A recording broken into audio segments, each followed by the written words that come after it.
नमस्कार, मैं वकार यूनुस। स्वागत है आपका CCL ऑनलाइन क्लास प्लेटफॉर्म पर। लास्ट लेक्चर में हमने जो डिस्कस किया था वो मैं समझता हूँ कि आप सभी स्टूडेंट्स को याद होगा, और आज जो हम डिस्कस करने वाले हैं वो अब कल से ज़्यादा इम्पोर्टेंट है। अगर जो आज हम जो पढ़ेंगे वो कल जो मैंने लास्ट लेक्चर में स्टडी किया था, जो लास्ट लेक्चर में हम स्टडी किया था वो आज हम बात करें कि जो लास्ट लेक्चर में हमने टॉपिक डिस्कस किया था उससे ज्यादा जो इम्पोर्टेंट आज हमारा आज वाला टॉपिक होने वाला है। ठीक है, तो अगर आपने जो लास्ट लेक्चर में जो डिस्कस किया था अपन ने, जो वहां पर जो चीजें आपने सीखी थी, अगर वो सारी चीजें आपको याद है तो आज उस दिन से मतलब कि लास्ट लेक्चर से भी ज्यादा मजा आने वाला है। ठीक है, आप सभी हमारे साथ जुड़ जाइए। फटाफट जो भी आपके फ्रेंड्स हैं आप उनको इन्फॉर्म कर दीजिए कि वो आकर लेक्चर क्लास ले, ताकि आप उन चीज़ों को समझ सकें। हो सकता है कि बहुत सारे स्टूडेंट यहाँ पे 12th क्लास से भी हों, तो मैं उनको भी चाहता हूँ कि ये चीज़ें बेसिक है। अगर आज यहाँ से हम शुरुआत करते हैं या इस बेसिक फिजिक्स को आप क्लियर करते हो, तो जो 12th के अंदर आप डायमेंशन निकालना, वहाँ की वीमा निकालना, मतलब वीमा निकालना, मात्रक कैलकुलेट करना, यूनिट्स कैलकुलेट करना, अगर वहाँ आपको दिक्कत आती है तो ये लेक्चर देखने के बाद आपको बिल्कुल भी दिक्कत नहीं आने वाली है। समझ आ गया? तो फटाफट आप हमारे साथ जुड़ जाइएगा। अब हम आपको आज सिखाने वाले हैं बहुत ही ज्यादा इंपॉर्टेंट चीजें। ठीक है, तो हम शुरुआत करते हैं पहले लास्ट लेक्चर से। लास्ट लेक्चर में हमने डिस्कस किया था फंडामेंटल यूनिट्स, क्योंकि आज काम आने वाली है। फंडामेंटल यूनिट्स में हमने बताया था कि 7 यूनिट्स होती हैं, आपको पता है, उनकी यूनिट्स आपको पता है। वो 7 फंडामेंटल यूनिट्स का उपयोग कर आज हमारा जो अगला टॉपिक है वो है व्युत्पन्न मात्रक। तो हम बात करने वाले हैं व्युत्पन्न मात्रक की। तो व्युत्पन्न मात्रक में क्या होता है वो देखना है। ठीक है, व्युत्पन्न मात्रक इंग्लिश में बात करें तो ड्राइव्ड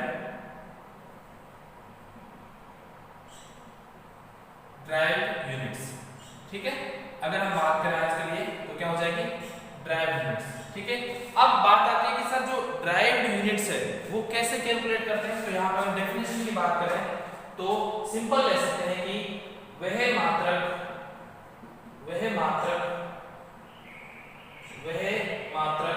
जो किसी अन्य मात्रक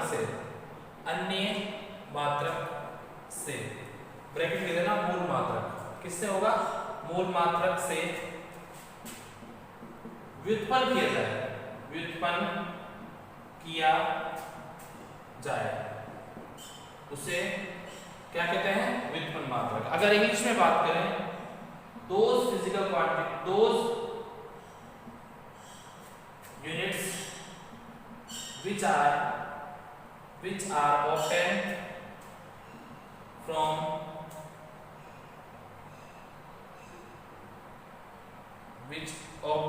or derived from fundamental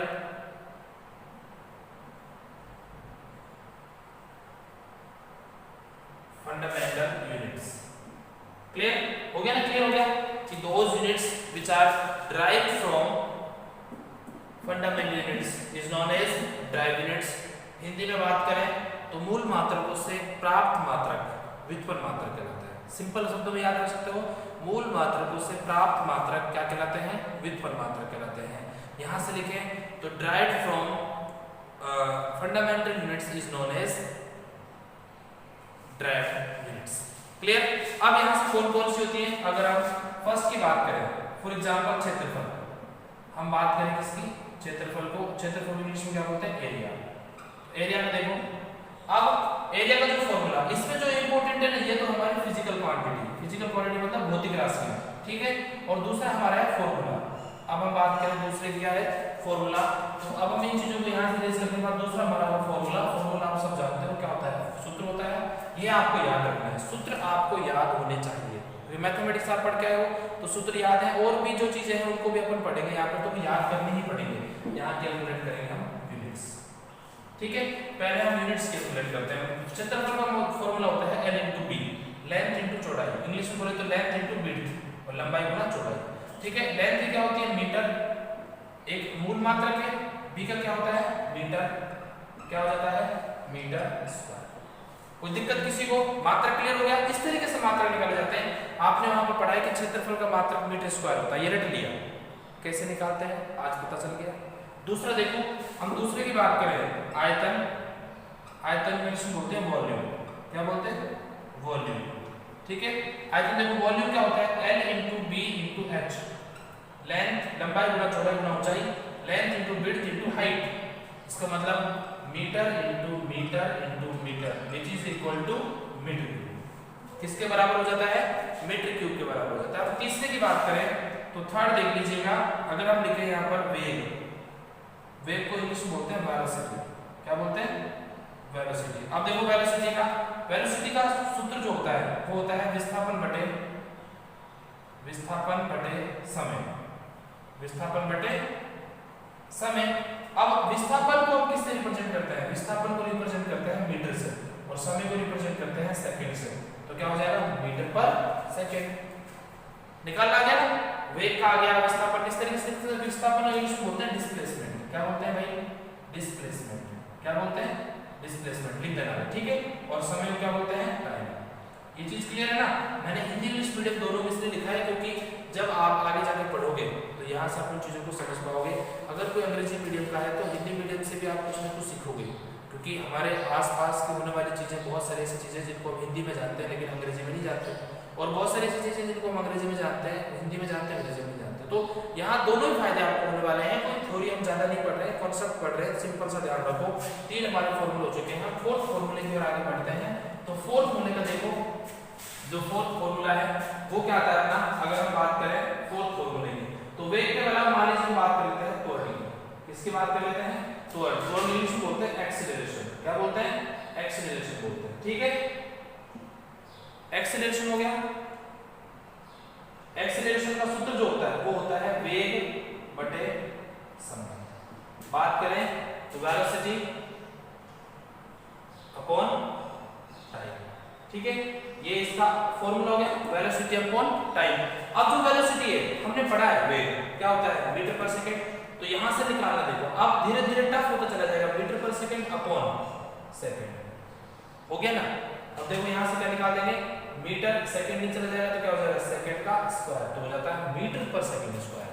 तो इस तरीके से हम क्या निकालते हैं? भौतिक राशियों के मात्रक ज्ञात करते हैं या उसकी यूनिट्स कैलकुलेट करते हैं with the help of like that method, ठीक है। इस मेथड के हिसाब से हम उनके जो सूत्र होते हैं उनको ज्ञात करने का प्रयत्न करते हैं, ठीक है। आगे बढ़ते हैं हम। त्वरण के साथ हम यही नहीं रहते हैं, हम अगला अपना जो फिफ्थ लेते हैं बल। क्या ले लिया हमने? बल। बल को इंग्लिश में बोलते हैं फोर्स। क्या बोला जाता है भाई? फोर्स। अब फोर्स का जो सूत्र होता है याद रखना पड़ेगा। मैंने कहा सूत्र आपको याद रखने पड़ेंगे। अगर सूत्र आपने याद रख लिए तो डेफिनेटली आप मात्रक आसानी से निकालना सीख जाओगे। साथ में बीमा पढ़ूंगा तो ये वापस रिवाइज होगा। मैंने कहा ना कि वो जो हमारी भौतिक विज्ञान है, फिजिक्स है, वो कहीं ना कहीं किसी न किसी पार्ट से एक दूसरे से रिलेटेड होती है, मतलब जुड़ी हुई होती है। अगर वो चीज आती है तो दूसरी आएगी, वरना तीसरी नहीं आएगी। अगर आपने पिछले लेक्चर को पढ़ा है तो ये लेक्चर आपको आसान लगेगा, और इस लेक्चर को पढ़ने के बाद जो अगला लेक्चर आने वाला है वो और भी आपको आसान लगेगा, क्योंकि ये चीज आपको समझ आती है। इससे पहले वाले लेक्चर में जो आपने पढ़ी है वहां से समझ आ गया, और अगर आप ये पढ़ते हो तो ये सब भी समझ आ जाएगा। कुछ नहीं है, आपको कोई पैसा नहीं लग रहा है, सिंपल अपने मोबाइल को खोल के बैठना है और पूरा कंसंट्रेट करके सिर्फ पढ़ाई करनी है। कुछ बच्चे जो लास्ट में मैंने कमेंट स्टडी किए थे तो मुझे पता चला था कि आपका जो इंटरेस्ट है वो बढ़ रहा है। तो अगर आपका इंटरेस्ट बढ़ेगा तो मेरा इंटरेस्ट ऑब्वियसली बढ़ेगा। तो ये चीज भी है कि आप अगर इंटरेस्ट दिखाओगे तो मैं डेफिनेटली आपके लिए अच्छा प्रयत्न करूंगा, ठीक है। हम फोर्स की बात कर रहे थे, इसका जो सूत्र होता है वो होता है मास इनटू एक्सीलरेशन, ठीक है। द्रव्यमान बोलते हैं इसको, भाई जाना पड़ा होगा आपने, कल पढ़ा था हमने द्रव्यमान, और इसको बोलते हैं त्वरण। तो क्या होता है? मास द्रव्यमान बटा त्वरण। अब द्रव्यमान का देखो, द्रव्यमान क्या होता है? किलोग्राम होता है कि नहीं? मैंने कल बताया था मोल मात्रक। द्रव्यमान क्या होता है? किलोग्राम। और त्वरण का हमने पढ़ा हुआ है मीटर पर सेकंड स्क्वायर, इसको बोल देंगे केजी मीटर पर सेकंड स्क्वायर, इसी को बोलते हैं न्यूटन। क्या बोला जाता है? न्यूटन, जिसको कैपिटल एन से प्रदर्शित करता है। आपने पढ़ा है ना कि बल का मात्रक न्यूटन होता है। आज सीख लिया कैसे आता है न्यूटन मात्रक। तो भौतिक विज्ञान में इन्हीं चीजों को हम सीखेंगे यहाँ पर किस तरीके से। समझ आ गया ना? आज बहुत अच्छे से क्लियर हो गया। अगला हम ले लेते हैं, बहुत ऐसे लेकिन कुछ में ऐसे ले लो ताकि आपकी प्रैक्टिस हो जाए। यहाँ पे मैंने ले लिया कार्य। कार्य इंग्लिश में बोलते हैं वर्क। अब देखो वर्क का क्या होता है? वर्क के सूत्र देखें तो यहाँ पर है, पता है आपको? बल गुणा विस्थापन। क्या बोल देंगे? बल गुना विस्थापन। फॉर्मूला याद होना चाहिए, ये याद करना पड़ेगा आपको। बल गुना विस्थापन, बल को बोलते हैं फोर्स और विस्थापन को बोलते हैं डिस्प्लेसमेंट। ठीक है, मैं लिख दिया आपको। ठीक है, ये डिस्प्लेसमेंट है। अब बल को m से रिप्रेजेंट करते हैं और डिस्प्लेसमेंट को s से रिप्रेजेंट करते हैं, सॉरी f से रिप्रेजेंट करते हैं, तो f गुना s। अब f का पता है अपने को, देखो ये रहा, ये किसका है? f का। तो f का यहां से क्या जाएगा? kg metre upon second square, आ गया ना, मल्टीप्लाई बाय मीटर। विस्थापन में क्या होता है? मीटर। तो सॉल्व करोगे तो क्या आ जाएगा? kg metre square upon second square. हो गया ना क्लियर भाई? सीखने लग गए, इजी है ना, ज्यादा परेशानी तो नहीं है। अब देखो हम बढ़ते जाएंगे और आगे जो लेवल है हमारा, जो फॉर्मूले का लेवल है वो भी बड़ा हो जाएगा, तो हमारा जो मात्रक है वो भी थोड़ा सा यहाँ से बड़ा होने लग जाएगा। अगर हम बात करें 7 की, तो देखो 7 के लिए हम बात करें तो दाब, दाब से पहले शक्ति पढ़ लेते हैं। शक्ति, शक्ति को बोलते हैं पावर। क्या बोलते हैं? पावर। मेरे इतनी पावर है, उसको क्या बोलते हैं? शक्ति। पावर का जो फॉर्मूला होता है उसको P से प्रदर्शित करते हैं। किससे प्रदर्शित करते हैं? P से। तो वो होता है W/T। क्लियर? W/T। अब वर्क अपने होता है कार्य, देखो याद है ना, क्या है? मैं सीधे लिख दूं, kg metre square upon second square upon second, ये रहा, इसका सेकंड आ गया। अब इसको सॉल्व करो तो kg metre square upon second का क्यूब। हो गया ना? शुरू की थी हमने बिल्कुल छोटे लेवल से, धीरे धीरे टाइम बीतता गया, हम बड़े लेवल की तरफ बढ़ते चले गए और अब बड़ा लेवल हो गया ना। कोई दिक्कत किसी को नहीं है ना? बस आप फटाफट जो भी आपकी चीजें हैं वो क्लियर करते चलो और आगे बढ़ते चलो, साथ के साथ में कमेंट भी करते चलो। ठीक है, अब हम बात करते हैं नेक्स्ट 8 की। तो यहाँ पर हम लिखते हैं दाब। दाब क्या बोलते हैं? प्रेशर। क्या बोला जाता है भाई? प्रेशर। अब प्रेशर का बल करें तो इसका होता है बल बटे क्षेत्रफल। अगर हमें ये निकालना है, इसका मतलब फोर्स, हिंदी में इंग्लिश में बात करें तो फोर्स अपॉन एरिया। ठीक है, फोर्स का देखो फटाफट, अगर बल के लिए हम बात करें फोर्स, तो फोर्स का हमने पढ़ा हुआ है kg मीटर, मुझे तो याद है भाई, ये रहा kg metre upon second square, और अपॉन एरिया का पता है अपने को मीटर स्क्वायर, तो 1 मीटर से 1 मीटर कैंसिल, तो क्या आ जाएगा? kg metre second square. हो गया ना? सिंपल है ना, कोई दिक्कत तो नहीं है। ऐसे बहुत सारे और भी हैं। अब मैं यहाँ से बात करूँ तनाव की, तो अगर हम तनाव की बात करते हैं तो F अपॉन L आ जाएगा। देखो अगर हम बात करें नेक्स्ट जो हमारा है तनाव, तनाव को बोलते हैं टेंशन। क्या बोला जाता है भाई? टेंशन बोला जाता है। क्या कहते हैं ना, टेंशन मतलब इसका मतलब तनाव मतलब। ठीक है, तो टेंशन का सूत्र अगर हम बात करें तो होता है फोर्स बटे length, force upon length. Force क्या होगा? kg metre upon second square upon metre, metre से मीटर कैंसिल, तो क्या आ जाएगा? kg अपॉन सेकंड स्क्वायर, मतलब कि kg अपॉन सेकंड किसका होता है? सिंपल तनाव। क्लियर हो गया? तो इस तरीके से एक और पढ़ लेते हैं लास्ट। बाकी तो बहुत है, सूत्र बहुत है, मैं आपको बताऊंगा बहुत सारे सूत्र, लेकिन यहाँ पर इसलिए क्योंकि अब हम वीमा पढ़ना स्टार्ट करेंगे, तो वीमा के अंदर अपना यूनिट भी क्लियर हो जाएगा, मात्रक भी क्लियर हो जाएगा, और जो उसके डायमेंशन है जो वीमा है वो भी कैलकुलेट हो जाएगा। ठीक है, अब हम बात करें यहाँ पर तो सिंपल हम और कोई कैलकुलेट कर लेते हैं, जैसे कोई एग्जाम्पल डेंसिटी। अगला है ना डेंसिटी। क्या है? डेंसिटी। ठीक है, डेंसिटी हिंदी बोलते हैं घनत्व। क्या बोला जाता है? घनत्व बोला जाता है। इसका होता है मास अपॉन वॉल्यूम। जानते हो भाई, मास पढ़ा है, द्रव्यमान होता है, वॉल्यूम पढ़ा है, आयतन होता है। मास का होगा kg और वॉल्यूम का क्या होता है? Metre cube. तो क्या हो जाएगा? kg upon metre cube. मात्रा क्लियर हो गए? तो इस तरीके से हमने यहाँ पे करीबन 10 फिजिकल क्वांटिटी है। बहुत है, भौतिक क्लासें बहुत होती हैं, जब आप पढ़ोगे तो बहुत सारी आएंगी, वहां पर हम बहुत सारी चीजों के बारे में पढ़ना भी शुरू करेंगे। लेकिन अभी सिर्फ हमने यहाँ पर कितनी स्टडी की है? 10 की है। 10 के बाद में प्रैक्टिस करवाऊंगा तो बहुत सारी हो जाएंगी, है ना। तो अब हम बात करते हैं अपने अगले टॉपिक की ओर बढ़ते हैं, जिसका है डायमेंशन। अगला टॉपिक अपना क्या है? डायमेंशन। डायमेंशन को क्या बोलते हैं? बीमा। बीमा सब जानते हो आप? नहीं जानते। बीमा क्या होता है? किसी की परिसीमा। परिसीमा जानते हो आप? परिसीमा से सिंपल हम समझते हैं कि कोई चीज कहाँ तक फैल सकती है, कहाँ तक रोक सकती है, कहाँ तक उसका प्रभाव होता है, उसे बोलते हैं परिसीमा। परिसीमा, इसी तरीके से हम किसको प्रदर्शित करेंगे यहाँ पर विमा को। तो हमारा जो अगला टॉपिक है वो क्या है, डायमेंशन। हिंदी में बोले तो विमा। डायमेंशन जानते हो कि इसकी क्या डायमेंशन है, कितनी लेंथ जाएगा, कितना वेट चौड़ाई है इसके अंदर, कितना इसके अंदर विस्तार है, कितना नहीं है, उन सब को हम किसके अंदर पढ़ाई करते हैं, डायमेंशन के अंदर पढ़ते हैं। किसके अंदर पढ़ते हैं, डायमेंशन के अंदर पढ़ते हैं। तो अगर सिंपली हम यहाँ पे पढ़ना चाहें तो डायमेंशन का जो सूत्र होता है उसको, या अपन डेफिनेशन की बात करें तो होता है the exponents of fundamental units used to express a physical quantity are called dimension.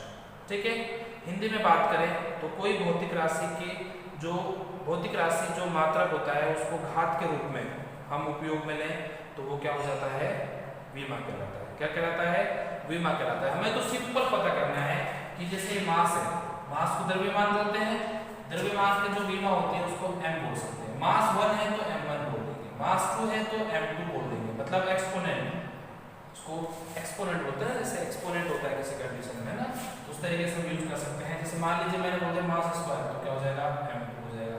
मैंने बोल दिया मास क्यूब तो क्या हो जाएगा, m3। तो मास को किससे रिप्रेजेंट करते हैं, m से रिप्रेजेंट करते हैं। लेंथ को l से रिप्रेजेंट कर देंगे, टाइम को कैपिटल T से रिप्रेजेंट कर देंगे, एम्पियर को, एम्पियर जानते हो, धारा, विद्युत धारा, क्या बोल देंगे, ऐसे प्रदर्शित कर देंगे। ठीक है, मोस्टली तो यही में आता है, बाकी फिर और आते जाते रहते हैं, उन्हीं से हम सॉल्व कर लेते हैं। ठीक है, ये चीज समझ आ गई। मास को किस में करेंगे, m से करेंगे, लेंथ को l से, टाइम को T से और एम्पियर को ऐसे प्रदर्शित करेंगे। लेकिन अब जरूरी है कॉम्बिनेशन। देखो अब फटाफट मैं यहाँ पर भौतिक राशि बोलते जाऊंगा, उनका जो बीमा है निकालना सीख जाएंगे। अभी आपका सिलेबस नहीं पढ़ा है, मैं पहले बता दूं आपको कि मैं फिजिक्स का बिल्कुल बेसिक क्लियर कर रहा हूँ। सिलेबस के लिए अगला चैप्टर मिल जाएंगे, उसमें पूरे नोट्स मिलेंगे, नोट्स पीडीएफ मिल जाएंगे आपको। लिखोगे तो अच्छी तरीके से लिखोगे तो आपको लिख भी सकोगे, और कुछ नहीं लिखना चाहते हैं कि भाई हम तो सिर्फ सुन सकते हैं, लिखना हमसे बस की नहीं है, तो आपको पीडीएफ नोट्स मिल जाएंगे। ठीक है, तो अभी हम बात करते हैं यहाँ पर डायमेंशन की। तो पहला लिखो यहाँ पर फिजिकल क्वांटिटी, मैंने जैसे लिख दिया एरिया। एरिया को हिंदी में क्या बोलते हैं, क्षेत्रफल। ठीक है, यहाँ लिखो उसका फॉर्मूला, लिख दिया। फॉर्मूले के बाद यहाँ लिखो उसके यूनिट, और यूनिट के बाद यहाँ क्या करेंगे हम, डायमेंशन। क्या लिखेंगे, डायमेंशन। देखो फॉर्मूला क्या हो गया, L × B, यूनिट हो गई metre × metre equals to metre square. अब मीटर देखो, अब लेंथ और ये भी लेंथ, भाई जो विड्थ है वो भी तो एक लेंथ में आती है, लंबाई में, दोनों का देखो जाते हैं, यहाँ से निकाल लो। मीटर लेंथ की होती है, लेंथ का L1 और साथ में L1, तो इसको क्या लिख देंगे अपन, L2। तो अपने इसका फाइनल आ जाएगा m0 मतलब कोई नहीं, L2 और T0। T0 का मतलब कोई नहीं है, T0 का मतलब कुछ नहीं, 1 होता है। T की पावर 0 1, 1 की पावर 0 1, 2 की पावर 0 1, इसका मतलब T की पावर 1 होता है। तो यहाँ पे इस तरीके से पढ़ेंगे, समझ आया। अब देखो दूसरे एग्जांपल, अगर ये आपको समझ नहीं आया तो दूसरा आ जाएगा। तीसरा देखिए हम वॉल्यूम, जो वॉल्यूम होता है उसको लिखते हैं हम आयतन। क्या लिखते हैं, आयतन। देखो ध्यान से, L × B × H, तो metre × metre equals to metre cube. तो L1 L1 सारे मल्टीप्लाई में, तो क्या हो जाएगा L3। अब इसको लिखे हम तो m0 L3 T0। समझ आया भाई, कोई दिक्कत तो नहीं है। आगे बढ़ते रहो, फटाफट सॉल्व करते रहोगे। अगर हम तीसरे की बात करें, वॉल्यूम के बाद तीसरा क्या आया था अपना वहां पर, वेलोसिटी। क्या पढ़ा था अपन ने, वेलोसिटी। अब देखो वेलोसिटी क्या बोलते हैं हिंदी में, वेग बोला जाता है। यूनिट फॉर्मूला क्या होता है, डिस्प्लेसमेंट। डिस्प्लेसमेंट इसका मतलब विस्थापन बटे समय, टाइम, और टाइम क्या बोल देंगे, समय। ठीक है, डिस्प्लेसमेंट को विस्थापन और टाइम को समय, तो ये दोनों डिस्प्लेसमेंट अपॉन टाइम क्या बोला था, इसको ये तो सूत्र हो गया। यूनिट देखो डिस्प्लेसमेंट की मीटर, इसकी सेकंड।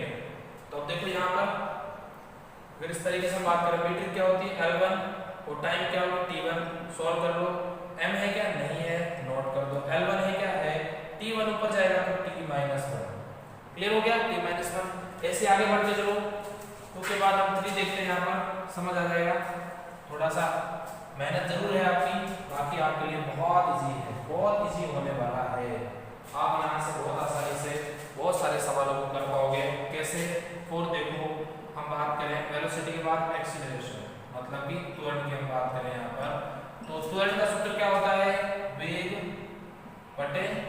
समय मतलब वेलोसिटी अपॉन टाइम, इसको अपन ये भी लिख सकते हैं क्या, v अपॉन t होता है ना भाई। और वेलोसिटी क्या होता है, मीटर पर सेकेंड अपॉन सेकेंड, तो क्या यूनिट हो जाएगी, मीटर पर सेकेंड स्क्वायर।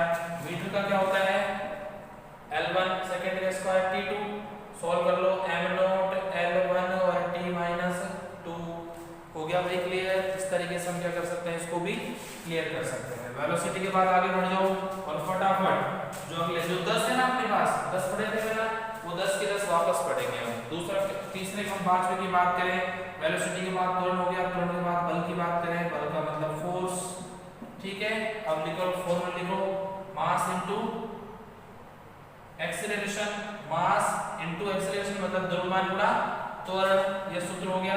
द्रव्यमान का केजी, इसका क्या हो जाएगा, मीटर अपॉन सेकंड स्क्वायर। तो क्या लिख देंगे इसको अपन, KG metre upon second square, ठीक है भाई।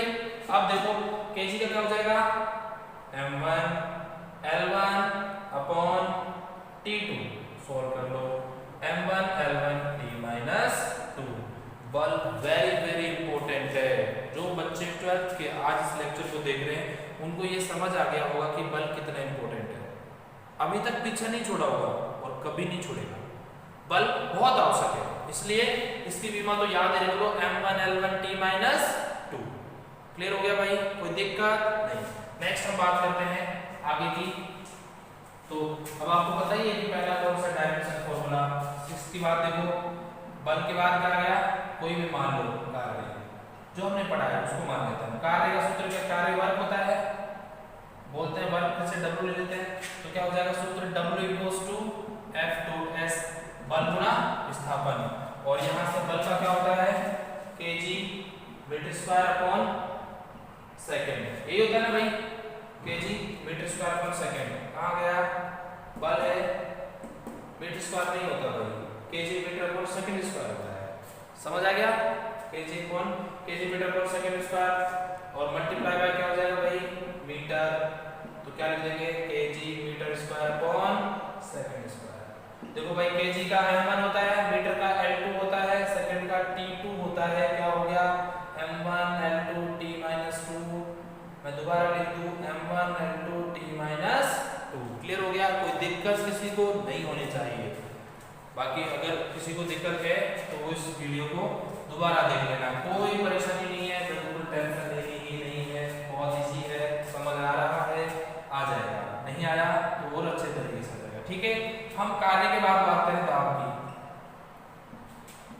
फोर्स अपॉन ए होता है, दाब को बात करते हैं प्रेशर। तो यहाँ से हो जाएगा P equals to F upon A। F का होता है kg metre upon second square upon metre square, ये कैंसिल हो जाता है तो क्या बचता है, kg upon metre second square. देखो kg का क्या हो गया, m1 L1 T2, सॉल्व कर लो भाई, m1 L-1 T माइनस 2 हो गया ना, इजी है ना, कोई दिक्कत तो नहीं है। इसी तरीके से जो बचे हुए हैं वो भी निकाल सकते हैं। मैं आगे बात करता हूँ लेंथ की, किसकी बात करता हूँ, तनाव की बात करता हूँ। तनाव का मतलब क्या होता है, टेंशन। इसका फॉर्मूला क्या होता है, F अपॉन L। F का यूनिट क्या होती है, kg metre upon second square. Metre metre cancel, क्या बचता है, kg upon second square. kg क्या होता है, m1 T2। तो m1 L कुछ नहीं है तो नॉट लिख दो, T माइनस 2 हो गया ना भाई, क्लियर, कोई दिक्कत नहीं है। अगले हम बात करो, बढ़ते जाओ आगे और सॉल्व करते जाओ। ऐसे बहुत सारे सवाल हैं जिनके जवाब आपको मिलेंगे यहाँ से। नेक्स्ट हमारा है 9 की हम बात करें तनाव के बाद, जो अपना अगला टॉपिक है, मतलब इसका जो अगला फॉर्मूला है, हम घनत्व की बात कर लें, डेंसिटी। क्या बोलते हैं इंग्लिश में, डेंसिटी। डेंसिटी का मतलब क्या होता है, घनत्व। फॉर्मूला बताया अपना, m अपॉन v होता है ना, mass kg volume metre cube. m1 लिख दो और kg क्या हो जाएगा, L3 मीटर क्यूब है, मीटर लेंथ यूनिट होती है तो L क्यूब, तो क्या हो जाएगा भाई, m1 L-3 T नॉट। इस तरीके से और भी बहुत सारे फॉर्मूले अवेलेबल हैं जिनको हमें क्या करना है, सॉल्व करना है। अगर वो सभी सॉल्व हो जाएंगे तो आप यहाँ से क्या सीख जाओगे, वीमा निकालना सीख जाओगे। ठीक है, सबको समझ आ रहा है ना? लगातार कोई दिक्कत तो नहीं है किसी को? मैं क्वेश्चन देना स्टार्ट कर दूं, सॉल्व करोगे, मजा आएगा। और अगर इस तरीके से आपको मजा आता है तो फिर आप ये जानते हो कि चीजें कितनी आसान हो जाती हैं। ठीक है, इसके बाद में कुछ क्वेश्चंस देता हूं मैं आपको सॉल्व करने के लिए, कि यूनिट्स निकालने के लिए आप उनके यूनिट्स निकाल लेना अभी बैठ के, और कल वीडियो में मैं उसके आंसर बताऊंगा, तो वहां से आप मैच कर लेना कि पहले का आंसर आपका सही था या दूसरे का आंसर गलत था या सही था, जो भी होगा वो देख लेना। तो आपको स्क्रीन पर दिखेंगे, उसको देखो आप। पहला है, दिख रहा होगा आपको, सरफेस टेंशन दिख रहा है, जिसको फोर्स अपॉन लेंथ पढ़ा है, ये पढ़ लिया हमने, कर लिया है। देखो फोर्स कांस्टेंट है, इसका फॉर्मूला क्या होता है? फोर्स अपॉन एक्सटेंशन, जानते हो, सिंपल है, इंग्लिश में लिखे हुए हैं, लेकिन हिंदी में मैं आपको मीनिंग बताता रहूंगा फटाफट। देखो फोर्स कांस्टेंट है, फोर्स अपॉन एक्सटेंशन, फोर्स का मतलब बल, एक्सटेंशन का मतलब बढ़ाव, बढ़ाना किसी चीज को। ठीक है, एक्सटेंशन जानते हो आप, सिंपल। दूसरा frequency vibration upon time, vibration को बोलते हैं हिंदी में, क्या बोलते हैं? वाइब्रेशन जानते हो, जिसमें अपन कोई चीज वाइब्रेट होती है तो उसको अपन क्या बोलते हैं भाई? बोलो फटाफट। दोलन बोल सकते हैं। ठीक है, वाइब्रेशन अपॉन टाइम मतलब दोलन अपॉन सेकेंड, समय। ठीक है, आर्क अपॉन रेडियस एंगल का होता है, डिफरेंट होता है। आर्क का मतलब होता है चाप, रेडियस का मतलब होता है त्रिज्या, तो क्या हो जाएगा? चाप बटी त्रिज्या। वैसे मैं हिंदी में भी दिखेंगे आपको ये, इसके बाद हिंदी में मैं आपको इसमें शो कर दूंगा। ठीक है, और सॉलिड एंगल डी ओम होता है, डी अपॉन आर स्क्वायर। सूत्र मैंने आपको सबको दे दिए हैं, याद करने हैं आपको सबका, मात्रक और क्या बोलते हैं, विमा ज्ञात करनी है। इतना ध्यान रखना कि जो एंगल होता है उसका जो मात्रक होता है, एक तरह से अगर हम उसकी बात करें तो वो होता है रेडियन। रेडियन क्या होता है? रेडियन में पढ़ाऊंगा अभी, रेडियन और जो सप्लीमेंट्री पढ़ेगा ना, पूरक मात्रक, तो अभी पढ़ेंगे आज ही के लेक्चर में हम। लेकिन यहाँ पे ये सब आपको क्या करना है? कैलकुलेट करना है। स्ट्रेस को कैलकुलेट करना है, फोर्स अपॉन एरिया है, स्ट्रेन को करना है, change in dimension, original dimension है, टॉर्क को करना है, फोर्स इनटू परपेंडिकुलर डिस्टेंस है। ठीक है, प्लैंक कांस्टेंट करना है, एनर्जी अपॉन फ्रीक्वेंसी है, वेवलेंथ को करना है, मॉडुलस ऑफ इलास्टिसिटी करना है, मोमेंट ऑफ इनर्शिया करना है, कोएफिशिएंट विस्कोसिटी करना है, मोमेंट ऑफ टॉर्क करना है, इलेक्ट्रिक चार्ज करना है, इलेक्ट्रिक फील्ड इंटेंसिटी करना है, इलेक्ट्रिक पोटेंशियल को करना है, कैपेसिटेंस दिया हुआ है। ठीक है, अगर ये सब कर लिए ना आपने, समझ लो कि आपको 11वीं और 12वीं के लगभग मात्रक आपको क्या हो जाएंगे? कंप्लीट हो जाएंगे। ठीक है, कुछ करवा दिए हैं, कुछ आपको करके लाना है। हिंदी मीडियम में भी आपको दिख रहे हो, दिख जाएंगे अभी, उनको भी देखो आप, है ना, और वहां से भी उनको आप फटाफट कॉपी कर लेना।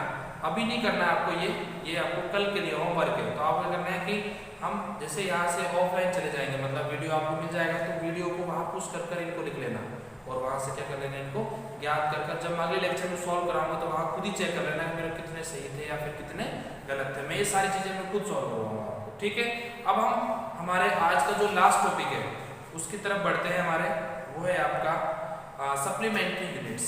क्या है भाई? Supplementary units. Supplementary units Hindi बोलते हैं पूरक मात्रक। क्या बोला जाता है?